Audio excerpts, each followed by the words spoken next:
We've made it to week 4. We're halfway through the course, and we've covered a ton of material so far, and now we're deep into the post-production process, looking at mixing, and specifically this week, we're going to be looking at dynamics, and specifically how we can actually control the levels of our tracks dynamically over the course of a song. It can be done manually by controlling automation on volume faders, or we can use plugins designed specifically for controlling the dynamics of a track. Those would be your compressors, your limiters, expanders, and gates, and we'll get deep into those this week. But before we get to that, I'd like to talk about just dynamics in general. We're going to be using this term dynamics all the time over this lesson, and it's just like any other of those terms in music in that depending on the context, it can have kind of different meanings. So I'd like to just talk about the different meanings dynamics can have. To a performer, dynamics is going to be kind of the musical control of volume over the course of a song. And even if you look at a musical score, the dynamic markings in a score are the things like piano and forte and the hairpin indications, and they're really indicating to the musician how to perform those variations. Now, the interesting thing about musical dynamics in that instance is it's not just volume that changes. It's kind of the intensity of the performance. And you find that as you play harder, it gets brighter, the timbre change gets more aggressive, right? So dynamics in that instance is more than volume. It's really an instruction to the performer to get more intense, and it does change more than just volume. If we're talking about musical equipment, like microphones and noise gates and compressors and EQs, well, they're going to have a dynamic range, which is the range in levels that can come into it and go out of it that it reproduces accurately. And in that instance, there's a range, a dynamic range, where it will reproduce the sound properly. Outside of that range, you're going to have some issues. And the bounds of that range on the bottom end will be your noise or your noise floor, and on the top end is going to be kind of a ceiling when it starts distorting. We call this range, this dynamic range, kind of the linear area, the range where it will reproduce the sound accurately, and outside of that we're going to have issues. So in this lesson we're going to look at the specifics of the noise floor and of distortion. And we'll look at kind of both musical uses and how we can kind of avoid both of those things.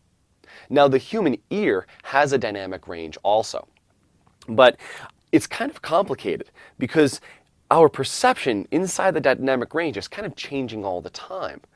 In that, have you ever noticed that if you're in a quiet room, you start noticing the little sounds maybe you didn't hear before? And then if you're in a loud space, you have no problem. You hear everything, you hear the loud stuff, maybe the quiet stuff is gone, but you're still able to hear what's going on. We kind of have this automatic gain control. When things get real quiet, our brain kind of lifts up the volume automatically. And when things get really loud, it kind of brings it down. And that's great in day-to-day life. It allows us to kind of, adapt to the situation we're in, and we use that as a way to kind of locate ourselves, even if we're not seeing what's around us. But in a mixing context, when we start getting into music production, that natural perception kind of fights against us because we don't have a set absolute level for amplitude or for volume, for loudness. Instead, we have this kind of shifting scale all the time. So like we saw with frequency, I said it was nice to have a spectrum analyzer so that we can start associating the sound with specific numbers in hertz. Well, with amplitude, it's also nice to start relating what you're hearing to specific numbers. And amplitude, or loudness, is measured in decibels. And if we're in the air, if we're talking about sound in the air, we tend to measure it with dBSPL, or decibels sound pressure level. Now, the decibel scale is a logarithmic scale, and honestly, it's kind of hard to understand, and I would suggest that you take some time to search on the web or talk to your classmates here in this course about decibels in general. Decibels is always a relationship. It's kind of a ratio to a set point, and it can be used in a variety of contexts. So we need to always kind of qualify, when you say decibel, what kind of decibel. And you'll notice when I'm saying it, I'm saying decibel SPL, or sound pressure level. And what that sound pressure level does is it gives us an absolute reference point for the decibels. And in this instance, the dBSPL, the reference point, is the threshold of hearing. It's the quietest thing. So 0 dBSPL is actually the quietest thing we can possibly hear as human beings. And if we go up from that, the kind of max range is our threshold of pain. I'm sure you've been in a situation where something's so loud it starts hurting. Well, that's going to be the kind of upper range. So we can say our dynamic range, the dynamic range of the human ear, is going to be from the threshold of hearing, 0 dB SPL, up to the threshold of pain. And that's in the range of 120 to 140 dB SPL, depending on the study and who you're talking to.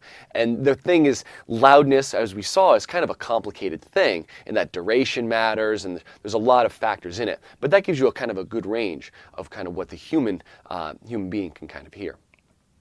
And we're always kind of shifting our focus inside of that. So because we're kind of shifting all the time, because we have this kind of automatic gain control, I think it's really useful to have some kind of absolute. And to be able to get that, I would suggest getting a sound pressure level meter and kind of walking around with it for a while. And the great thing about these smartphones, like you see over here, we can get a sound pressure level meter just for it.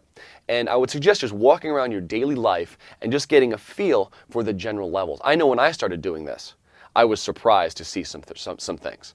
Like when I was in a quiet room, it would be still registering like 30 decibels, which was kind of strange. Let's see it. So we start noticing the noise of my computer, the fan noise of my computer, maybe the air conditioning, all these things. And did you notice, like when you do that, everything starts to seem to get loud. You start noticing all those really quiet things. And then the other thing I was surprised to notice was when I was on the train on my morning commute, it was at or over 100 decibels the whole time. That's pretty close to the threshold of pain. And then I'd look around and see people with earbuds in, right? Going even above that, trying to compete with that noise. That's dangerous, but we don't notice because we're constantly adjusting our level kind of automatically. So getting a good sense of the decibel scale with a meter is a great idea. Something on your smartphone or just a real meter is a great idea. Also, when mixing, try putting it in front of you near your studio monitors. It's really effective to mix at the same level over and over and over. Because if you took a chance to study the equal loudness contours, the Fletcher-Munson curves, if you study those, you'll actually find that our EQ, our kind of built-in frequency response of our ears, changes with amplitude. When things get quiet, we notice the mid-range more and more and more, and the bottom and high end kind of drop off. And when things get louder, up to around 80-something decibels, it flattens out a bit, and above that it gets, painful. So if you're changing the levels of your monitoring all the time, you're actually not getting an accurate representation of the music. The frequency response is changing the whole time. So having that SPL meter out when mixing and just being consistent every day about that will give you a much better sense of your mix, and you might have less of those issues. I know I've often, before I started being aware of this, I would mix one day, maybe just at a level I wouldn't really be thinking about it, turn the monitors up, I'd love how it sounded. And I'd come back the next day and just turn on my system and listen, and I'd think, oh, this thing sounds totally different. What was I thinking? And a large part of that was just that my monitors were at a different level. And that changes how everything sounds. So something to be aware of and kind of consider. So over the course of this lesson, we're going to look at some more of the specifics of dynamics, particularly noise floor and then distortion. We'll look at the corrective uses, how we can avoid noise, how we avoid distortion, and then also some of the creative uses, why we might want to use distortion and why noise can actually be a creative thing. And then we'll look at ways of manipulating dynamic range over the course of a tune. Manual ways, like writing in a fader to correct a vocal or a bass part. And then we'll look at kind of automatic gain controls, things like compressors, limiters, expanders, and gates.